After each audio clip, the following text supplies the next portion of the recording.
Je vous propose aujourd'hui de nous arrêter sur les deux derniers modèles des rapports entre l'Église et l'État. Alors, quand je dis les deux derniers, vous en doutez, il y en a bien d'autres. Souvent des petits dérivés des différents modèles que nous avons déjà vus et que nous verrons encore ce matin.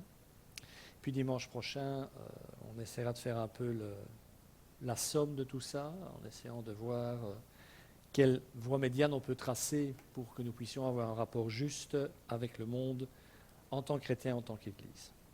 Alors, les deux derniers modèles que l'on va voir aujourd'hui, je vais commencer par le premier, c'est assez normal, c'est le modèle dit des deux règnes ou des deux royaumes. Alors, on pense spontanément, pour ceux qui ont un peu de culture ecclésiologique, au réformateur Martin Luther quand on envisage ce modèle. Bonjour Martin. Pourtant, c'est saint Augustin, dans son livre La Cité de Dieu, qui l'a le premier théorisé. Cette approche a d'ailleurs eu une influence certaine pendant tout le Moyen Âge. Luther doit donc beaucoup à l'évêque d'Hippone sur ce coup-là. Augustin ressentit le besoin d'écrire ce livre car l'Empire romain, qui était déjà chrétien à l'époque, passait par des moments très difficiles. En effet, des peuples barbares, majoritairement germaniques, franchissaient de plus en plus les frontières de l'Empire pour s'y livrer au pillage, aux destructions, etc. Donc, autrement dit, l'Empire était de plus en plus fragilisé. De là le questionnement des Romains. Lorsque nous vénérions nos anciens dieux, avant d'être chrétiens donc, nous étions victorieux sur tous les champs de bataille, notre empire dirigeait, régnait sur le monde. Et à présent que nous sommes chrétiens, nous ne connaissons que défaite après défaite. Notre empire s'effrite et nous vivons dans la peur des invasions. Alors pour répondre à cette intégration, Augustin a donc écrit La Cité de Dieu, que je tiens à votre disposition si ça vous intéresse. Il y a 4 volumes, donc ça va. Ouvrage dans lequel il tente d'expliquer la notion des deux règnes, justement, ou des deux royaumes, notion selon laquelle Dieu gouverne la création par ce qu'il appelle le royaume commun, dans lequel les gens connaissent le bien et le mal au travers de la révélation naturelle, autrement dit par la conscience et le bon sens commun. Encore aujourd'hui, où il y a des non-chrétiens qui ont du bon sens et qui tentent quand même d'être des gens comme il faut, quoi. C'est ce qu'on appelle donc le royaume commun. Ces personnes font partie du royaume commun ou de la grâce commune. Et puis de l'autre côté, il y a le royaume de la rédemption, le royaume des rachetés, le royaume de Dieu, dans lequel les chrétiens sont dirigés non pas par la révélation naturelle, mais par la révélation spéciale, par l'Évangile, par la parole de Dieu, puisqu'ils l'ont reçu, ils l'ont connu et y ont adhéré. C'est donc dans cet ouvrage qu'Augustin d'Hippone théorise également la notion de guerre juste. C'est lui qui a inventé cette notion. Toujours en rapport avec ce que l'Empire romain connaissait. Est-ce qu'un chrétien peut prendre les armes contre un ennemi? Est-ce qu'il peut donc user de violence dans certains cas? Est-ce qu'il peut, au bout du compte, tuer des gens? Alors, il a théorisé cette notion de guerre juste en disant ceci, dont la guerre juste, c'est le droit qu'a tout peuple de se défendre contre un agresseur extérieur.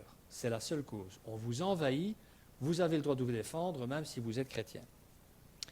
À sa suite, Martin Luther et bien d'autres après lui défendront l'idée qu'un chrétien, pour lutter contre le mal, a le droit d'employer des moyens extrêmes, donc comme la guerre et la violence.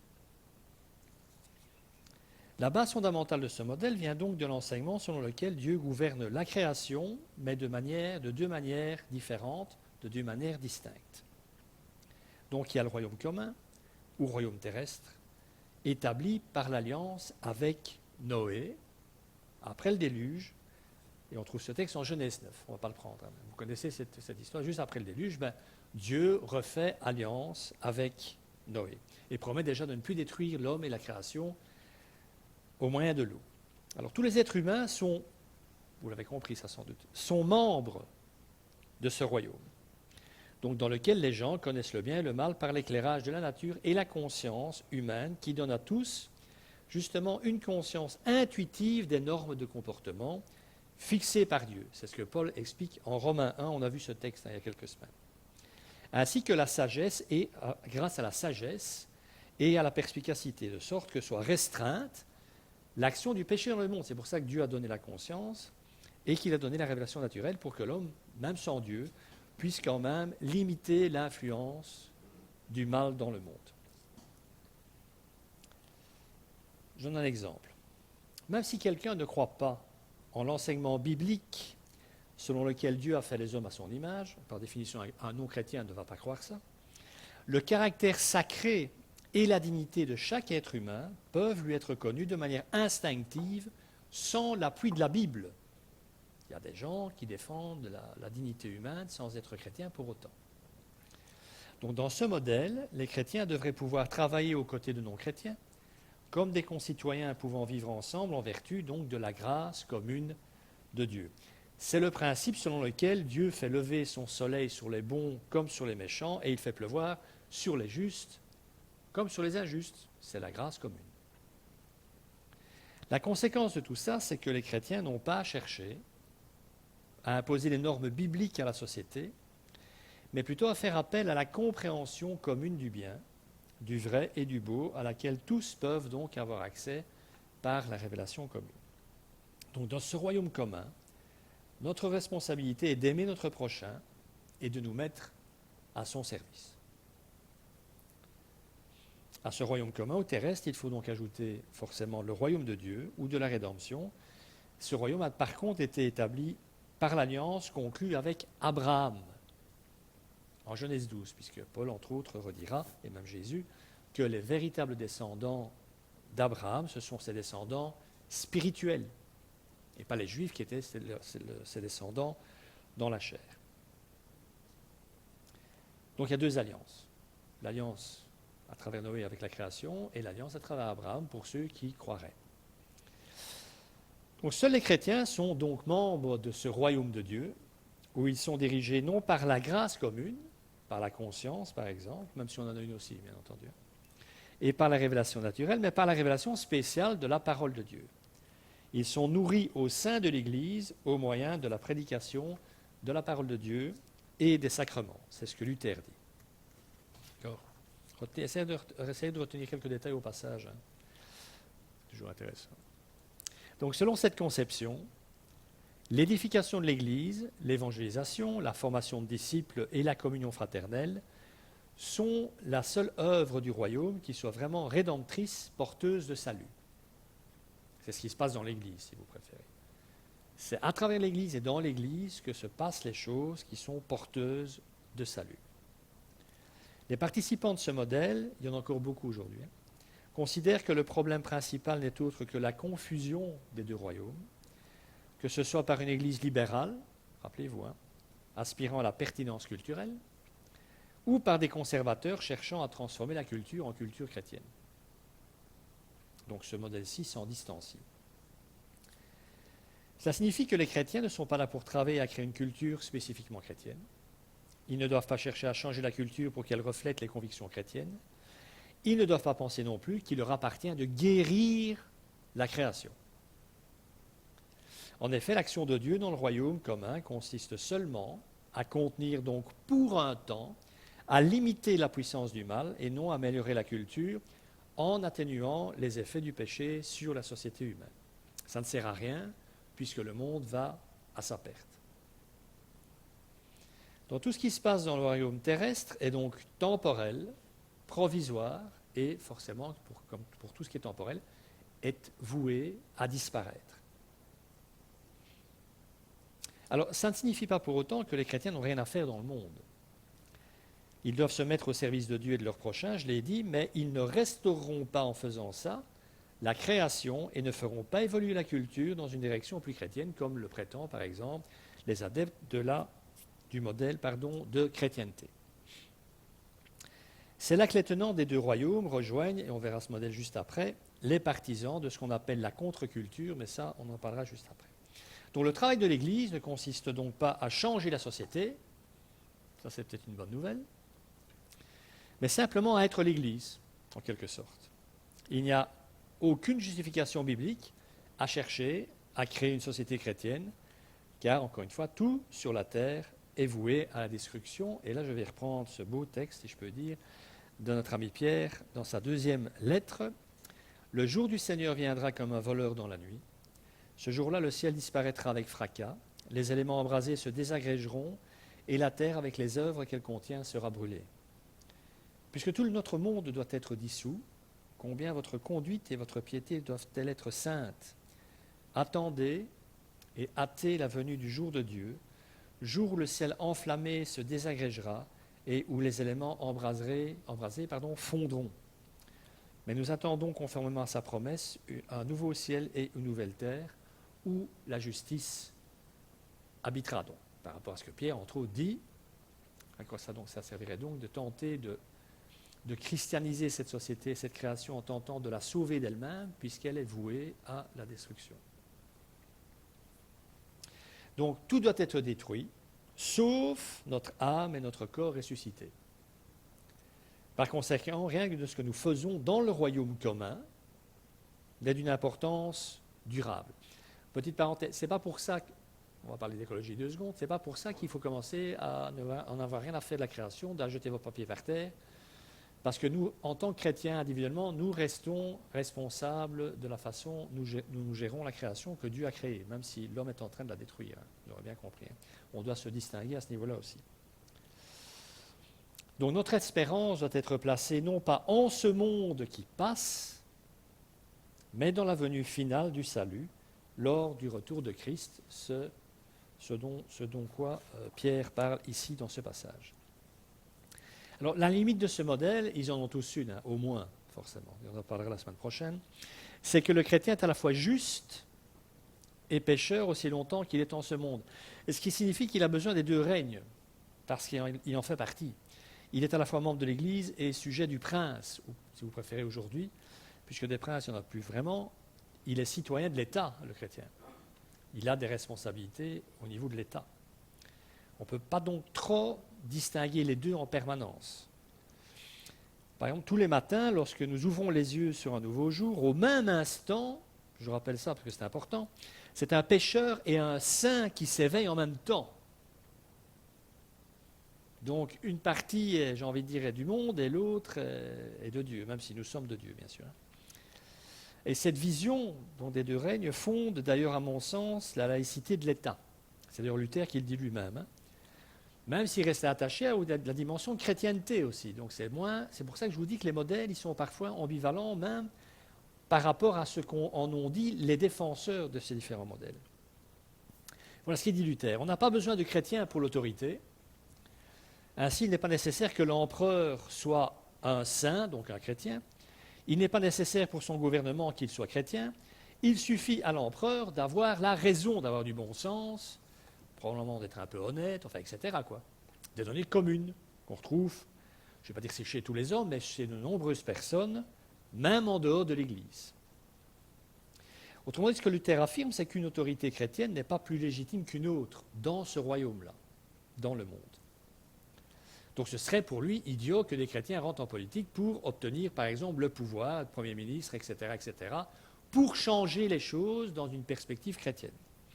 De toute façon, bon courage pour celui qui voudrait essayer. Je ne voudrais pas non plus empêcher les vocations, même tardives. Donc c'est la raison pour laquelle, dit Luther, vous ne trouverez pas dans l'Évangile un mode d'emploi sur le comment concevoir le pouvoir et comment le gérer. C'est vrai que vous pouvez ouvrir l'Évangile, vous ne trouverez pas. Aucun texte qui va vous dire comment le monde, les gouvernements devraient être gérés. Les seules injonctions en rapport avec les autorités, rappelez-vous, nous invitent à nous soumettre simplement à elles pour les raisons déjà évoquées. Je prendrai ce texte en terminant. En Romains 13. Le seul passage restrictif concernant le pouvoir concerne l'Église dans l'Évangile. La seule fois où Jésus va donner un enseignement sur la notion d'autorité, c'est pour comparer ce qui doit se passer à l'Église avec ce qui doit se passer, ce qui se passe dans le monde, en disant les deux ne peuvent pas fonctionner pareil. On va prendre ce texte. Donc le monde, les autorités, le gouvernement du monde ne peuvent pas servir de modèle pour le gouvernement de l'Église. Jésus les appela, les disciples, et leur dit, vous savez que les chefs des nations dominent sur elles et que les grands les tiennent sous leur pouvoir. Ce ne sera pas le cas au milieu de vous. Donc quand une église est hiérarchisée, il y a déjà un méchant problème. Quand l'église devient un lieu de pouvoir, on a un gros problème. Mais si quelqu'un veut être grand parmi vous, L'ambition, bon, Jésus dit, l'ambition c'est bien spirituellement, on a envie de grandir et d'avoir des responsabilités dans l'Église, why not, hein, pourquoi pas. Si quelqu'un veut être grand, il sera votre serviteur. Il renverse un peu la table, Jésus, quand même. Il casse le modèle d'autorité traditionnelle. Et si quelqu'un veut être le premier parmi vous, qu'il soit votre esclave ou votre serviteur, c'est ainsi que le Fils de l'homme est venu, non pour être servi, mais pour servir et donner sa vie en rançon pour beaucoup. Jésus est le modèle de ce modèle d'autorité et de gestion des choses. Autrement dit, pas d'exercice du pouvoir dans l'Église, il ne peut pas y avoir de lutte de pouvoir dans l'Église. Il ne peut pas.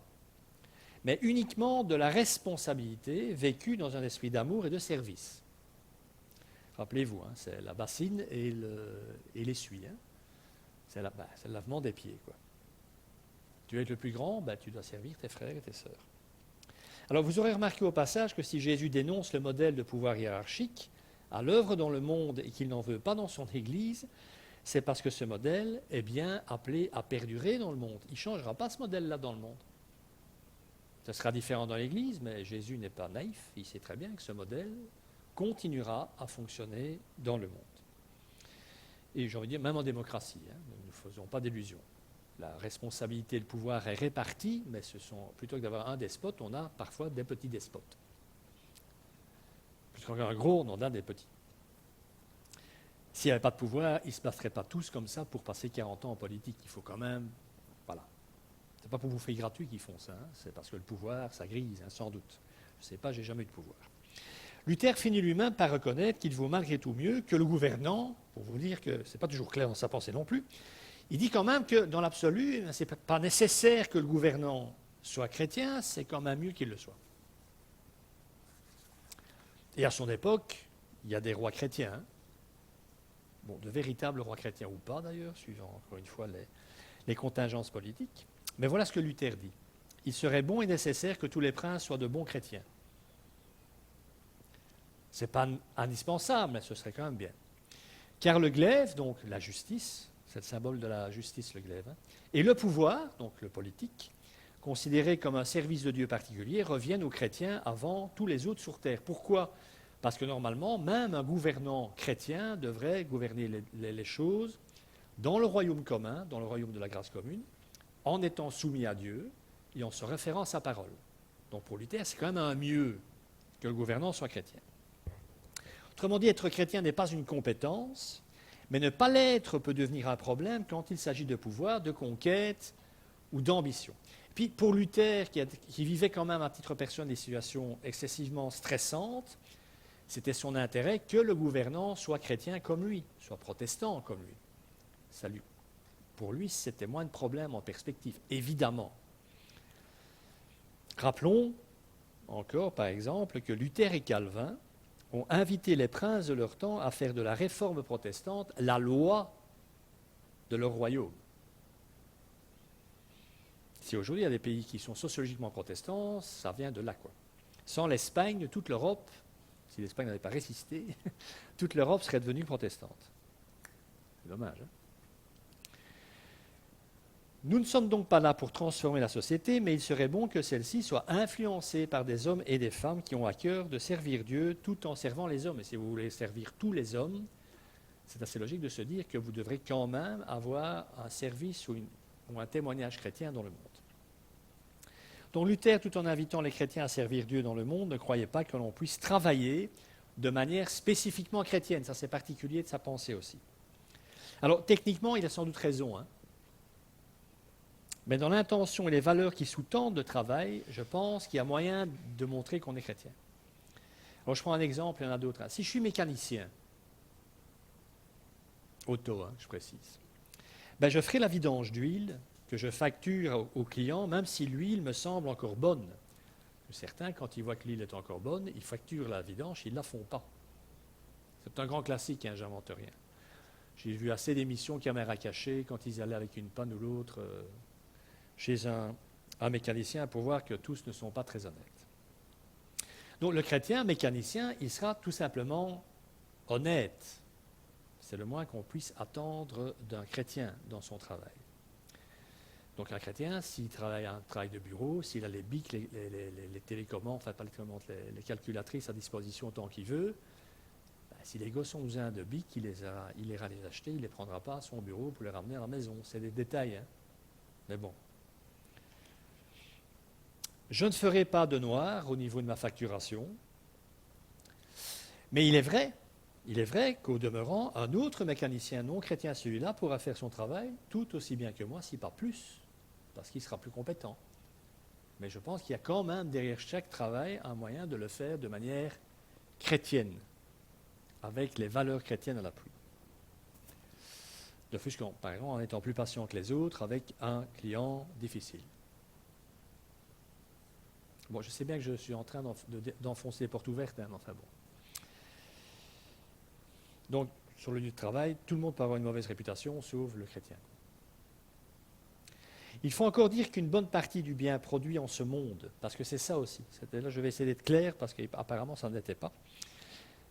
On pourrait dire, en partant de ce modèle avancé par Luther, que tout le bien produit dans le monde ne l'est que par la conscience des gens qui ne connaissent pas Dieu, etc. Et par leur vague, parfois, distinction du bien, de ce qui est bien et de ce qui est mal. Mais ce serait quand même, justement, négliger et sous-estimer l'influence qu'ont les chrétiens dans la société, dans le monde. Et que, malgré tout, à un certain niveau, et on va y venir, la société, qui ne se soumet pas à Dieu, est malgré tout influencée par la présence des chrétiens dans le monde. Voyez, donc, que les deux royaumes sont bien entendu séparés spirituellement. On est mort ou vivant, vous savez bien, nous sommes normalement vivants, et eux sont morts. Mais il n'empêche qu'il y a une influence du vivant, de l'Église, dans le royaume du monde. Vous me suivez? Un autre exemple. J'ai d'ailleurs, je pense, donné un message il y a quelques années sur le sujet. L'idée même des droits de l'homme. Quand vous entendez les gens en parler entre autres nos amis français, les droits de l'homme, c'est eux. Hein, ils ont tout inventé. Il n'y a pas que les droits de l'homme, d'ailleurs, qu'ils ont tout inventé. Enfin, soit. C'est, je crois, un truc spécifique franco-français, ça. Donc, l'idée même des droits de l'homme vient de l'enseignement chrétien sur l'image de Dieu, sur l'homme, image de Dieu. C'est de là que ça vient, en fait. Hein. Le respect de l'homme, de tous les hommes. C'est une valeur chrétienne, ça, qui n'existait pas avant. Cette notion des droits de l'homme nous paraît aller de soi aujourd'hui, en tout cas dans nos sociétés occidentales. Mais celle-ci n'aurait sans doute jamais vu le jour dans des cultures ayant une autre conception de la nature humaine. On parle de la démocratie grecque, antique, Athènes, etc. Mais ils avaient des esclaves. Hein. Si les Grecs, même de basse extraction, pouvaient passer des jours et parfois des heures, voire des semaines ou des années à légiférer et à voter démocratiquement dans la cité, pour la vie de la cité, c'est parce que dans le même temps, les mêmes cités faisaient des esclaves. Et ces esclaves remplaçaient les Grecs de basse extraction qui pouvaient voter et passer du temps à gérer la cité. Vous me suivez? Donc c'était de l'impérialisme, quoi. Mais on appelle ça de la démocratie quand même, parce qu'au niveau des Grecs, en tout cas, eux étaient libres et pouvaient participer à la direction de la cité. Donc même dans cette culture qui était soi-disant démocratique, on est loin du modèle de démocratie ici. Et moi je défends l'idée que c'est grâce aux valeurs chrétiennes qu'on en est arrivé à la chose démocratique. Si on ne se fait plus la guerre, en Europe en tout cas pour l'instant, c'est parce qu'on a appris à se parler et à s'écouter et à faire des compromis. Ce sont des valeurs chrétiennes, ça, hein, l'écoute, le pardon, la remise en question. Avant, vous n'êtes pas d'accord, vous donnez un grand coup d'épée sur la tête et puis c'était terminé. Hein. Donc si la grande majorité de nos contemporains adhèrent à cette notion de droit de l'homme aujourd'hui, ce n'est pas grâce à une révélation naturelle liée à leur conscience, elle n'aurait pas tombé du ciel, mais bien une révélation spéciale, liée à l'enseignement de la Bible, même s'il est aujourd'hui compris dans un sens plus universel et détaché de ses racines chrétiennes. Qu'un philosophe athée aujourd'hui ne vous dira que les droits de l'homme sont dans la Bible, et pourtant. Donc c'est bien la civilisation chrétienne qui a fait naître la valeur de l'être humain, le pardon, l'amour, la philanthropie, toutes choses absentes des sociétés païennes, occidentales et orientales. Allez en Inde encore aujourd'hui, c'est une société terriblement hiérarchisée, sur la base des castes. Et quand vous naissez dans une caste, vous ne savez pas en sortir, il n'y a pas de promotion sociale. Hein. Faites partie, vous êtes né dans la caste des intouchables, donc la plus basse, vous ne montrez jamais, vous ne pourrez pas. C'est comme ça, et il faut l'accepter. Et encore une fois, je ne parle pas d'il y a 3000 ans, je parle d'aujourd'hui. Donc l'idée même de la démocratie, je l'ai dit, même si un premier modèle de ce type existait en la Grèce antique, n'aurait pas été possible sans la présence de la culture chrétienne au sein de la société occidentale. Autrement dit, il y a quand même un transfert, j'allais dire de compétences, mais plutôt de valeurs, de l'Église dans la société à la société. Enfin, il me semble. Prenons un exemple précis d'influence chrétienne dans la culture et changeant la culture. Le mouvement abolitionniste, donc, le mouvement qui a mis fin à l'esclavage, ce mouvement a été emmené par des chrétiens évangéliques. Il y a peu de gens qui savent ça. C'était des chrétiens évangéliques qui se sont levés pour combattre l'esclavage. Et en tête, William Wilberforce et d'autres. Le voilà, le petit William. L'action de ces chrétiens était fondée et inspirée par des conceptions de la nature humaine empruntées à la révélation biblique. Pour eux, tout homme, toute femme était image de Dieu. Donc c'était hors de question que certains soient esclaves des autres. Pour eux, Bible en main, c'était inconcevable qu'on fonctionne comme ça. Alors ça paraît aussi évident, ce genre de réflexion aujourd'hui, mais à l'époque, il y a peu de gens qui réfléchissaient comme ça. C'était normal, excuse-moi, Pierrette, que les Africains soient esclaves. C'était normal, ils étaient là pour ça. Donc pour casser cette façon de penser, eux n'ont pas eu de mal parce qu'ils étaient habités par l'Esprit de Dieu et habités par la révélation biblique. Alors, même si c'était les chrétiens évangéliques à la base de ce mouvement, il faut quand même retenir une évidence.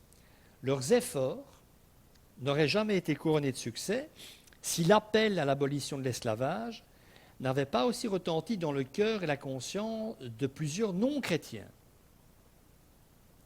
Vous êtes 4 évangéliques qui sont convaincus et vous remuez ciel et terre pour arrêter l'esclavage.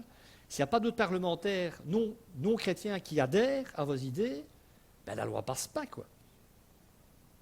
Donc là, ces non-chrétiens ont été d'un côté influencés par l'impact de l'argumentaire chrétien et d'un autre côté par les relations communes, par leur conscience qui leur avait été donnée par Dieu. Posons la question, est-ce que d'autres religions que le christianisme ou d'autres personnes que des personnes chrétiennes et habitées par les révélations bibliques auraient pu donner naissance à l'idée selon laquelle l'esclavage est mauvais en soi? Moi, j'en suis pas sûr. Alors, historiquement, c'est certain, l'idée s'est développée à partir d'une réflexion chrétienne sur la notion d'image de Dieu, d'homme en image de Dieu. En d'autres termes, l'esclavage n'aurait pu être aboli sans la grâce commune, sans qu'une majorité de gens soient convaincus qu'il fallait arrêter l'esclavage, mais il n'aurait jamais été aboli en vertu de la seule grâce commune. Si les chrétiens n'étaient pas intervenus, il ne se serait rien passé. Vous comprenez? Les deux ont été nécessaires pour qu'on y arrive, mais à l'initiative, s'il n'y a pas les chrétiens, il n'y a rien qui se passe. Alors, petite parenthèse, il faut quand même être juste, d'autres systèmes d'esclavage, comme la ségrégation, l'apartheid en Afrique du Sud, ont été malheureusement défendus par, ce qu'on peut appeler ça des chrétiens. Le simple fait de le dire, ça prouve, ce qu'ils ont fait, ça prouve qu'ils ne l'étaient pas, sur base d'une mauvaise exégèse, d'une mauvaise lecture des textes, entre autres de Genèse 9. Donc, en y réfléchissant bien, pousser le modèle de Luther jusqu'au bout, reviendra à admettre qu'il est possible pour l'être humain de mener sa vie sur une base neutre, d'un point de vue religieux. En effet, selon ce modèle, l'État est séculier et neutre, alors que dans sa réalité sociologique à lui, au XVIe siècle, il était tout sauf ça. Il était catholique, enfin vaguement catholique, et puis certains sont devenus protestants. Donc, aucune perspective chrétienne sur le droit, le gouvernement, l'économie et l'art n'est nécessaire, d'après Luther. Tout est neutre au niveau de l'État. Seulement voilà, la sécularisation de l'État est en fin de compte une impossibilité, mes amis. On en parle encore beaucoup aujourd'hui, est-ce qu'on met la laïcité en Belgique dans la Constitution ou pas? L'État séculier, que l'État serait neutre, c'est un mythe. Enfin, pour le dire autrement, c'est pas vrai. Et sous sa forme actuelle, que ce soit en France ou ici, c'est une conséquence hypocrite, donc des Lumières, j'en ai parlé aussi, période bénie pour certains, où la raison de l'homme a pris le pas sur l'obscurantisme religieux. Alors pourquoi peut-on affirmer que la neutralité est un mythe? Eh bien, parce que nos pratiques sont inévitablement racinées dans des croyances fondamentales au sujet du bien et du mal, de la nature humaine et de sa destinée, du sens de la vie, de ce qui ne tourne pas rond dans la société humaine et de ce qui réglera le problème de ce qui ne tourne pas rond. Toutes ces hypothèses élémentaires sont basées sur des présupposés de foi ou de croyance. Un athée, il n'a pas la foi, mais il a des croyances. Il croit déjà que Dieu n'existe pas. C'est une croyance, c'est une forme de foi. Et sa conception de la société va donc découler de son positionnement par rapport à ce qu'il croit ou pas.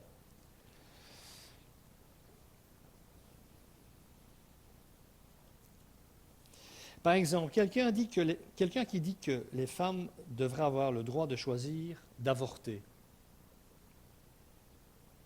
d'un côté. Et puis d'un autre côté, vous avez quelqu'un qui dit que les femmes ne devraient pas avoir le droit d'avorter. Chacun évalue les choses différemment. Cette évaluation est toujours basée sur des convictions morales qui ne sont pas fondées scientifiquement. Et si ce n'est pas scientifique, ce sont des positionnements idéologiques, de valeurs, de croyances. Donc quand je dis foi, je mets les athées dedans aussi, parce que pour le coup, quand ils sont convaincus que la femme a le droit de d'utiliser son corps comme elle veut, etc., ce sont des positionnements de type croyance. Ces hypothèses sont donc des actes de foi, même bien entendu, si un athée ne le qualifiera pas comme ça, et par conséquent, un état neutre et séculier ne peut pas exister. Toutes les cultures et tous les gouvernements sont animés par certains de ces actes de foi et non pas d'autres. Et ça influence la société. Il est d'ailleurs possible de démontrer que même ceux qui se disent athées et anti-religieux ont en fait été christianisés, même s'ils ne savent pas, ou ils ne veulent pas le savoir. La plupart d'entre eux sont sensibles à des choses comme l'humilité, le pardon, la recherche de la paix, le service du prochain, la protection des plus fragiles, de même que le respect de la dignité de tous les êtres humains fait à l'image de Dieu. La plupart des non-chrétiens, en tout cas dans notre société, sont plutôt sur cette ligne-là, ne fût-ce que publiquement. Privé, ça on ne sait pas, mais publiquement, tout le monde sera d'accord pour dire qu'il faut défendre les plus fragiles, etc. Cette façon de penser et d'accorder de la valeur à ces choses que je viens d'énoncer est le résultat de la christianisation de la société occidentale. Ces éléments n'existaient pas avant le christianisme. Ces valeurs n'étaient absolument pas celles que l'on trouvait en Europe avant la progression du christianisme et l'arrivée des premiers missionnaires en Europe du Nord. Avant que les premiers missionnaires partent en Europe du Nord, en Scandinavie, en Irlande, ils massacraient tout le monde, ils s'entretuaient comme partout dans le monde. Si on a commencé à fonctionner autrement, c'est grâce à l'implantation d'églises et la proclamation de l'Évangile. On peut donc dire que ce qu'il y a de bon et d'unique dans la société occidentale est en réalité une dette, je fais exprès de dire dette, à l'égard de la foi chrétienne, même si les éléments surnaturels de la foi ont été par ailleurs laissés de côté dans la sphère publique. On a bien compris, la plupart ne croient pas en Dieu, mais ils sont héritiers du christianisme quand même. Vous leur dites, ils vont tomber de leur chaise, ça va les énerver prodigieusement, mais c'est une réalité.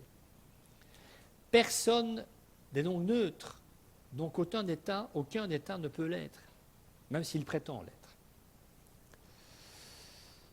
Je passe au modèle suivant. Je suis disponible pour les questions s'il y en a. Je sais qu'il n'y en aura pas parce que vous comprenez tout extraordinairement bien. Et voilà, mais vous maîtrisez, je sais bien. Mais...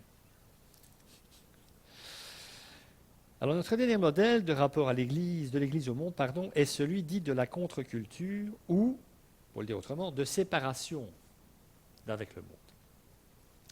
Alors les partisans de ce modèle mettent l'accent sur l'Église comme société qui contraste ou en contraste avec le monde. On devrait voir la différence entre l'Église et le monde.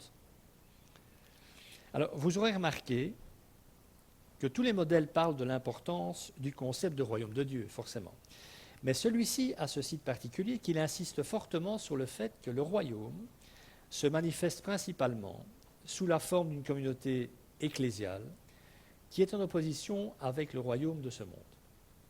Il n'y a pas de partenariat, il y a une opposition. Rappelons-nous également que ni Luther, ni Calvin ne voulaient sortir de la chrétienté. Ils voulaient simplement la réformer. La nuance est subtile, mais elle est importante. Ils sont fait excommunier. Après, c'est difficile de réformer quelque chose quand on n'en fait plus partie, puisqu'ils ont été virés, en gros. Alors, ce n'était pas l'avis de ceux qui ont rompu avec cette vision des choses au sein de la réforme protestante et qui prônaient donc une rupture totale d'avec le monde et qu'on a baptisé, c'est le cas de le dire, les anabaptistes. Littéralement, ceux qui baptisent une seconde fois. Parce qu'ils refusaient, par exemple, le baptême des bébés, ce qu'acceptaient de faire Luther, Calvin et de nombreux réformateurs. Déjà parce qu'ils avaient des liens avec le politique. Quand le prince d'un royaume qui était devenu protestant voulait faire baptiser ses bébés parce qu'il était d'un héritage catholique, les réformateurs le faisaient. Alors pas seulement par intérêt politique, mais aussi parce qu'ils croyaient, Luther, je pense, qu'il disait que le baptême, ça introduisait une flamme divine dans le bébé. Aucun soutien biblique, ça. Pour le coup, pourtant, il était protestant. Et Calvin lui disait que le baptême de l'enfant, c'était l'équivalent de la circoncision de l'Ancien Testament. Aucun soutien biblique non plus. Sur ce coup-là, et pourtant, Dieu sait si Calvin était un solide bonhomme. Donc, parmi les protestants, il y a des protestants qui ont dit « ça, c'est terminé. Nous, on sort de la réforme. On va faire une autre réforme, si je peux dire, dans la réforme. » Donc, ces anabaptistes ne baptisaient que les adultes. Essayez de repérer les liens quand même, avec aujourd'hui, c'est important. Bon, l'intérêt de tous ces messages, c'est aussi de savoir d'où vous venez, accessoirement. Donc, ces hommes et ces femmes se démarquaient en cela donc, de Luther et Calvin, figures tutélaires de la Réforme, et pour ces deux raisons, donc le rapport à l'État, les anabaptistes n'en voulaient pas, et le baptême des enfants, les anabaptistes subirent bien des tracas de la part même de leurs frères réformés. Et quand je dis tracas, je suis gentil, en fait, ils étaient persécutés, soyons clairs, par les protestants des églises officielles. Donc les adeptes de la contre-culture ou de séparation d'avec le monde reconnaissent eux aussi les deux règnes, donc là-dessus ils sont sur la même ligne que Luther. Cependant, la différence marquante se situe au niveau de l'endroit où se marque la séparation, où on met la ligne. Pour Luther, la ligne de séparation se situe à l'intérieur des personnes, tu es soit de vivant, soit tu es mort. C'est ça la séparation. Soit tu es du royaume des vivants, du royaume de Dieu, soit tu es du royaume des morts, le royaume de la révélation générale. Pour les anabaptistes, la ligne, elle passe entre les personnes. Vous comprenez? Pas à l'intérieur des personnes, entre les personnes. Ils séparent, j'ai envie de dire, les personnes. Donc le chrétien, dans cette perspective, relève des lois du royaume de Dieu, ça c'est normal. Il est donc appelé à se séparer du monde, à en sortir en quelque sorte, car la communauté chrétienne, j'y arriverai, est comme l'anticipation du royaume de Dieu. Et c'est l'enseignement de Jésus et de tout le Nouveau Testament qui sert de fondement à cette vision des choses, et en particulier le sermon sur la montagne, qu'ils veulent vraiment vivre en pratique. Les adeptes de la contre-culture font de l'expérience communautaire, donc de l'Église, le seul témoignage dans la société. Nous ne sommes plus ici comme dans l'approche des deux règnes, dans l'opposition, comme chez Luther, entre la loi des hommes et l'Évangile, mais dans l'opposition entre la nature humaine non régénérée et l'Esprit Saint, de l'autre côté. Alors, j'ai pris ici un petit passage de la confession anabaptiste de Schlagsheim, en Suisse, qui date de 1527, ça vous donnera une idée. Voilà ce qu'ils disent. « Tous ceux qui ne sont pas entrés dans l'obéissance de la foi et ne sont pas réconciliés avec Dieu pour vouloir faire sa volonté sont une grande abomination devant Dieu. Car il n'y a dans le monde et toute la création que bon et mauvais, croyants et non-croyants, ténèbres et lumière. Le monde et ceux qui sont sortis du monde, le temple de Dieu et celui des idoles, Christ et le diable, et aucun ne peut avoir part avec l'autre. » Alors, cette partie-là me semble reposer sur ce texte de 2 Corinthiens qu'on va prendre maintenant. Je vais quand même vous dire que parfois les confessions de foi, elles ont un soutien biblique. Voilà ce que Paul dit, et rappelez-vous ce que je viens de dire par rapport à cette confession de foi. « Ne formez pas un attelage disparate avec des incroyants. En effet, quelle relation y a-t-il entre la justice et le mal? Qu'y a-t-il de commun entre la lumière et les ténèbres? Quel accord y a-t-il entre Christ et le diable? Ou quelle part le croyant a-t-il avec l'incroyant? Quel rapport peut-il y avoir entre le temple de Dieu et les idoles? En effet, vous êtes le temple du Dieu vivant, comme Dieu l'a dit. J'habiterai et je marcherai au milieu d'eux, je serai leur Dieu et ils seront mon peuple. C'est pourquoi sortez du milieu d'eux et séparez-vous, dit le Seigneur. Ne touchez pas à ce qui est impur et je vous accueillerai. Je serai pour vous un père et vous serez pour moi des fils et des filles, dit le Seigneur Tout-Puissant. Il me semble que cette confession de foi, la partie que j'ai lue, repose quand même en très grande partie. On y retrouve quasi les oppositions du texte de Paul. Alors, les 7 points de doctrine repris dans cette confession, je ne vais pas en faire des tonnes là-dessus, mais sont au demeurant intéressants. Alors, il parle du baptême, toujours les anabaptistes. Le baptême est réservé aux croyants adolescents ou adultes qui se sont repentis et croient que le Christ est mort pour eux. Autrement dit, ils demandent la nouvelle naissance pour le baptême. Alors, il y a aussi dans la confession de foi, c'est très de l'époque, c'est l'excommunication. En fait, est exclu de l'Église. Mis à l'écart du croyant qui a péché, ceux qui tombent dans le péché devraient être avertis 2 fois dans le secret, mais au 3e délit, ils devraient être excommuniés, donc virés de l'Église.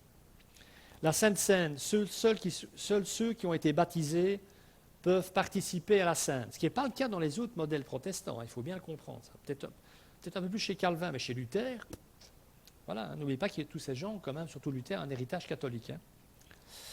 Puis il parle de la séparation d'avec le mal, séparation complète, écoutez, d'avec toutes les institutions politiques et toutes les églises multitudinistes, donc comme l'Église catholique, et les églises protestantes, luthériennes, calvinistes, etc. Et interdiction de faire la guerre. Le multitudiniste, pourquoi? Parce que le multitudinisme, ça vient de multitude. Ce sont des églises qui accueillent la multitude. Moi, si demain je vais communier à l'Église catholique, personne n'a rien à me demander. Vous comprenez? Donc, vous baptisez les bébés, donc ces gens sont supposés être quelque chose. Mais ils ne sont pas nés nouveaux, Bible en main. D'accord? Alors, pasteur, ça peut paraître bizarre, mais ils disent nomination de pasteurs qui peuvent enseigner et conduire l'Église. Donc, c'est l'Église qui nomme les pasteurs. Dans le luthéranisme, ou dans le catholicisme, ou même dans le calvinisme, ce n'est pas vraiment ça. C'est un synode, c'est un collège, vous voyez, extérieur à l'Église.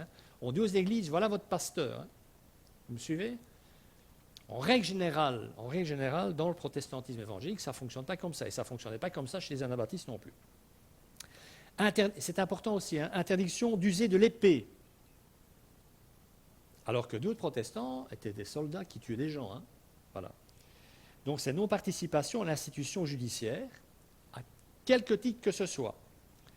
Comme juge, comme témoin ou comme plaignant. Ce qui était intéressant aussi, petite parenthèse, c'est que moi, par exemple, en tant que pasteur, je ne peux pas être juré d'assises. Je suis exempté d'office. C'est dans la loi. Je ne peux pas être appelé à être juré, ce qui m'arrange bien, quelque part. Pourquoi? Parce que l'accusation va dire que je suis trop compréhensif, et la défense va se dire, je serai récusé dans les 2 cas, la défense va se dire, c'est un pasteur, donc il est trop droit. Donc, coupable, si le coupable est coupable, le péché, il doit payer.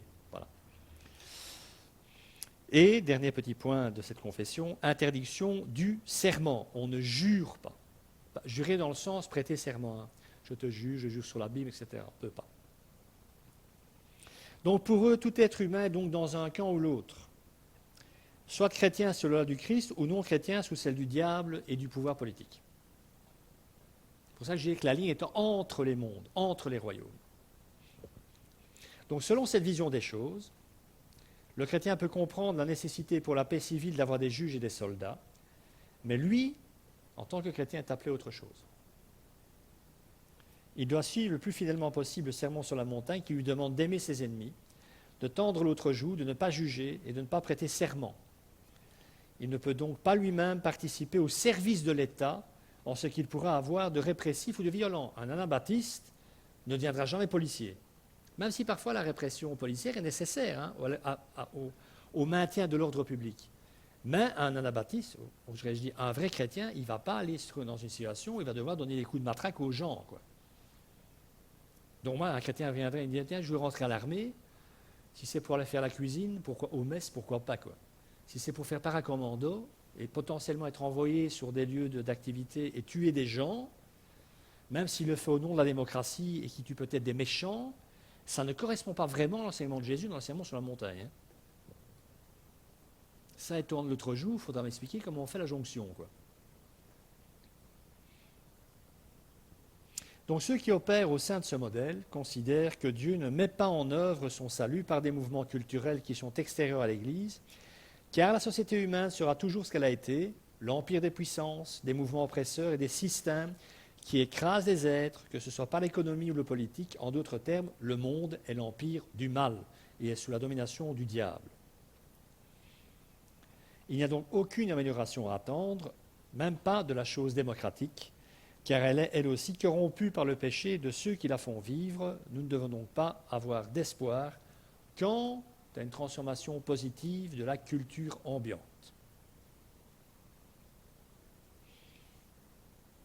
La différence entre le monde et le royaume du Christ manifeste cette réalité. D'un côté, un système basé sur le pouvoir et la gloire de l'homme, et de l'autre, le royaume de Christ, une communauté basée sur l'amour, le service, le renoncement au pouvoir et la gloire de Dieu. Alors, il est évident que la radicalité des positions anabaptistes est due en grande partie à la situation de persécution que ceux-ci connaissaient à l'époque. Hein. L'État qu'ils avaient à l'esprit était celui qui les pourchassait pour les mettre à mort. Hein. Donc, voilà. Mais ils priaient pour ces gens. Et s'ils les trouvaient, ils se faisaient tuer. Mais voilà, ils n'allaient pas prendre des armes pour se défendre. Quoi. Alors de nos jours, cette approche reste néanmoins celle de nombreux protestants évangéliques, même s'ils ne savent pas d'où ça vient. Avec, c'est vrai, ça et là, quelques petites adaptations, mais le fondamental reste. L'Église n'est pas seulement le lieu où la parole est prêchée et où les sacrements sont administrés, comme dans la pensée de Luther ou d'Augustin, c'est la communauté qui vit déjà dans ce monde les principes du royaume de Dieu. Au passage, j'essaie de vous amarrer à un modèle, hein, pour plusieurs éléments, soit. Alors, l'une des remarques que l'on pourrait faire par rapport à ce modèle, en tout cas dans sa lecture la plus extrême, c'est qu'aucune avancée significative dans différents domaines de la société, et je l'ai dit tout à l'heure, n'aurait été possible sans que des chrétiens ne s'investissent en son sein. Je l'ai dit, la démocratie, malgré toutes ses limitations, ne vient pas de nulle part, et il en va de même pour l'abolition de l'esclavage. Donc si les chrétiens n'avaient pas dit, il y a certainement des choses à faire pour que ça aille mieux, et pour qu'il y ait plus d'égalité, d'équité, etc., il y a plein d'avancées sociales que nous n'aurions plus, que nous ne connaîtrions pas. Il semblerait donc qu'il faille admettre l'investissement d'enfants de Dieu ayant reçu un appel au sein de ce monde pour y défendre des valeurs essentielles au cœur de Dieu, comme le fait qu'il n'existe qu'une race, c'est la race humaine, que les hommes ont été créés égaux devant Dieu et qu'il fallait donc que certains hommes se battent pour faire émerger cette vérité chère au cœur de Dieu. Et elle n'est sans doute pas la seule. Puis d'autres, surtout des femmes, des chrétiennes, qui s'investissent pour arrêter le trafic d'êtres humains, la prostitution. Il y a beaucoup de chrétiennes, protestantes évangéliques, qui se battent, qui ont monté des organisations, qui se battent, qui se mettent physiquement en danger dans des endroits pour libérer des esclaves sexuels. Si on a une position extrême quant aux séparations, on dit tant pis pour elles, quoi. Pas prier, quoi. Ça c'est bien, il faut le faire. Hein. Mais bon, encore une fois, vous connaissez la barque. Hein. 2 rames, tu pries seulement ta barque, c'est une rame, elle tourne en rond. Hein. Tu ne pries pas, t'agis, c'est l'autre rame, mais tu tournes en rond. Hein. Pour que ça change, il faut et prier et agir. Hein. Donc voilà. Donc c'est un peu dommage d'être là et de se dire, tant pis, quoi. Si vous voyez une injustice dans la rue, je suppose que vous allez instinctivement essayer quand même d'intervenir. Pas dire, tant pis pour lui ou pour elle, hein, c'est comme ça. Moi, je suis plus du monde. Voilà. Même si je suis plutôt anabaptiste sur le modèle d'église, hein, mais en attendant, il faut peut-être, comme souvent, éviter les extrêmes. On s'en rendra compte la semaine prochaine. Alors pour terminer, j'aimerais prendre notre passage de Romains 13, qui a donné lieu à notre réflexion justement sur ces différents modèles de rapport entre l'Église et le monde. Et je vais vous lire ce texte, vers 7 versets. Donc c'est Paul forcément qui écrit. que chacun se soumette aux autorités qui nous gouvernent, car toute autorité vient de Dieu, et celles qui existent ont été établies par Dieu. C'est pourquoi celui qui s'oppose à l'autorité résiste à l'ordre que Dieu a établi, et ceux qui résistent attireront une condamnation sur eux-mêmes. En effet, on n'a pas à craindre les magistrats quand on fait le bien, mais quand on fait le mal. Veux-tu ne pas avoir à craindre l'autorité? Fais le bien et tu auras son approbation. Donc voilà, on retrouve la notion quand même ici chez Paul du royaume commun, de la grâce commune. Et lui est passé en justice plusieurs fois. Il défendait sa cause, et là, au moins une fois, il a été acquitté, ça on le sait. En effet, ce n'est pas pour rien que le magistrat donc porte l'épée, puisqu'il est serviteur de Dieu pour manifester sa colère en punissant celui qui fait le mal. Il est donc nécessaire de se soumettre aux autorités, non seulement à cause de cette colère, donc la colère de Dieu, mais encore par motif de conscience. C'est aussi pour cela que vous payez des impôts, car les magistrats sont des serviteurs de Dieu qui s'appliquent entièrement à cette fonction. Paul avait compris, tout en étant juif, dont les juifs ils avaient un problème avec l'impôt, romains en tout cas, Paul avait compris que sans ça, il n'y a aucune structure étatique qui pourra tenir. Je l'ai déjà dit, je pense, dans un message sur la dernière semaine de Jésus à Jérusalem. Rappelez-vous, j'avais dit que Pilate voulait faire construire un aqueduc en Judée pour amener de l'eau, parce qu'il y avait souvent des pénuries d'eau, des gens qui mouraient de soif. Les Juifs ont refusé de payer. Oui, donc l'impôt, il servait aussi à ça. Bon, on a toujours l'empire romain, les légions, oui, mais en attendant, une société, ça se structure. Il faut payer l'impôt. Donc un chrétien, il paye ses impôts. Il élude par l'impôt, il fraude par l'impôt. Je précise, donc le chrétien, même s'il a beaucoup de sous, il ne fait pas appel à un fiscaliste qui va l'aider à éluder une partie de l'impôt. C'est de la pratique, ça. Donc un chrétien ne deviendra pas fiscaliste non plus. Il ne va pas aider d'autres à éluder l'impôt. Vous voyez, il y a quand même des conséquences. On va tous être chômeurs à la longue. Avec tout ce qu'on ne pourra plus faire. Enfin, encore une fois, je dis ça, c'est mon avis, vous ferez ce que vous voulez. Donc Paul continue, rendez à chacun ce qui lui est dû, l'impôt à qui vous devez l'impôt, la taxe à qui vous devez la taxe, le respect à qui vous devez le respect, et l'honneur à qui vous devez l'honneur. Je prends ça pour moi aussi. Parfois, je n'étais pas gentil avec notre roi. Voilà. Donc, quelle que soit l'approche qui est la nôtre, quant au rapport que doit entretenir l'Église avec le monde, une chose reste, c'est que les autorités de l'État ont un rôle à jouer en ce monde et que ce rôle est voulu par Dieu. Aucun positionnement chrétien ne peut donc déboucher sur de l'incivisme par rapport aux êtres qui peuplent notre terre. Nous devons nous montrer solidaires de tous les hommes puisque nous vivons encore dans le même monde et que c'est ce que nous commande l'amour du prochain. Aucun chrétien, par exemple, Bible à l'appui, ne pourra jamais justifier de frauder l'impôt car celui-ci permet justement une plus juste redistribution des richesses, en tout cas en démocratie. À quel niveau cette redistribution doit-elle se faire ? Quelle est la part de responsabilité personnelle qui incombe aux êtres humains quant à leur situation ? Ça, c'est à votre responsabilité de chrétien et de citoyen, justement les deux, de le définir en choisissant pour qui voter, tout en restant conscient qu'aucun gouvernement terrestre n'aura la solution à tous les problèmes. On donne beaucoup d'argent aux familles monoparentales, vous savez, parce que les femmes sont seules avec des enfants. C'est une responsabilité collective. On a décidé en tant que gouvernement, en tant que société, d'aider ces femmes plus que les autres. Certains partis défendent cette position à l'extrême. D'autres sont plus nuancés en disant « personne n'a obligé cette femme à épouser un imbécile et à faire 4 gosses avec. » Parce qu'au départ, il y a une décision personnelle. Donc est-ce que le collectif doit, au bout du compte, systématiquement et de plus en plus, assumer toutes les mauvaises décisions personnelles des êtres humains, Voilà. La réponse à cette question vous mettra d'un côté du spectre politique ou de l'autre, ou quelque part plus au centre. Mais ça, c'est à vous à le décider en âme et conscience devant Dieu en tant qu'enfant de Dieu et de citoyen, le jour où vous serez dans l'urne.